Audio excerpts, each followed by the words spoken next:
अस्सलाम वालेकुम दोस्तों, मैं हूं हारिस अज़मी, आपकी खिदमत में हाजिर हूं इस हफ्ते के अहवाल लेकर। इस वक्त बारी है कैप्रिकॉनियंस की और कैप्रिकॉनियन में सबसे पहले उनके कैरियर के हालात। कैप्रिकॉनियन, मेरे पास कुछ खुशखबरियाँ हैं लेकिन कुछ बुरी खबरें भी हैं। ये बात तो जहन नशीन कर लें कि रफ्ता रफ्ता आप सैटर्न के जद में आ रहे हैं, जिसे हम उर्दू में साड़सत्ती कहते हैं। ये आपको थोड़ी थोड़ी ट्रबल देती रहेगी, लेकिन अभी ये ट्रबल ज़्यादातर दिसंबर के एंड के लोगों के साथ है जो 4 जनवरी से पहले पहले की पैदाइश हैं। लेकिन फिर भी सब कैप्रिकॉनियंस को मोहतात रहना चाहिए। उसकी वजह ये है कि जब सैटर्न का नेगेटिव पीरियड आता है तो जो लोग पहले ही इस्टेब्लिश नहीं होते उन लोगों को ट्रबल ज़रा जल्दी शुरू हो जाती है। जो लोग ज़रा इस्टेब्लिश होते हैं उनको सितारे की नेगेटिव चाल या ख़िज़ा का पीरियड घेरते हुए थोड़ा टाइम लगता है। सो कैरियर ओरिएंटेड जो भी डिसीजन लें उसमें 2 चीज़ों की एहतियात बरतें। एक तो आपका एक्सपीरियंस फुल होना चाहिए, सारा ही आप एतमाद जो है वो अपनी लक लाइन पे नहीं कर सकते इस हफ्ते।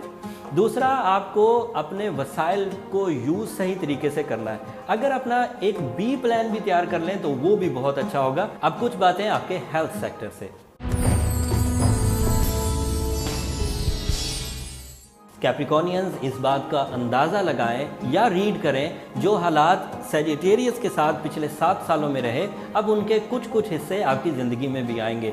ज़हनी उलझन बढ़ेगी, अपने अजीज़ व अकारब पर शक करने की आदत में इजाफ़ा हो सकता है, ख़ुद को भी अक्सर ही गम और आइसोलेशन, अलहदगी पसंदाना सोच के दौरे पड़ सकते हैं। लेकिन इन सारी चीज़ों को आप अपनी रूहानी ताकत से रिकवर कर सकते हैं। मैं इस बात का कायल हूँ कि सोलर सिस्टम में सबसे ज़्यादा स्पिरिचुअल एबिलिटीज़ कैप्रिकॉनियन में पाई जाती हैं। सो जो कैप्रिकॉनियन स्पिरिचुअल स्ट्रेंथ को इन्हेंस करने के लिए डेली इकदाम कर रहे हैं वो उन्हीं इकदाम पर लगे रहें, इंशाल्लाह उससे बहुत फ़ायदा होगा। लेकिन इसके बावजूद अपने मेडिकल सेक्टर को ज़रूर कंसीडर करिए। छोटे मर्ज़ को छोटा रहते हुए साल करिए, उसे बढ़ने मत दीजिए। उदासी को दूर रखिए, ऐसे दोस्तों से मिलने की कोशिश करें जो आपको खुश रख सकें। ऐसे रिश्तों को अपनाने की कोशिश करें जिनकी वजह से आपको दिल का सुकून हासिल होता हो। कैप्रिकॉनियंस, मेरे पास आपके लिए एक और खुशखबरी है। ये मार्स से रिलेटेड है। इस खुशखबरी से आप समंदर पार सफ़र कर सकते हैं, हिजरत कर सकते हैं, आसानी से दूसरे ममालिक में सकूनत इख्तियार कर सकते हैं। ये सिर्फ एक खबर ही नहीं है, ये आपके लिए एक रेमेडी भी है। होमलैंड पर ये साड़सत्ती आपको सेहत के मामलात में, रिलेशनशिप के मामलात में, ज़रिया माश के मामलात में उलझा सकती है। लेकिन अगर आप होमलैंड से अवे होते हैं, जीएमटी चेंज हो जाता है, टाइम स्लॉट चेंज हो जाता है, तो फिर इस साड़सत्ती का असर मिनिमम हो जाएगा, जिसकी वजह से आप बहुत सारे मुश्किलात से, ख़राबियों से, तकलीफ से बच सकते हैं। तो ये एक रेमेडी हो गई।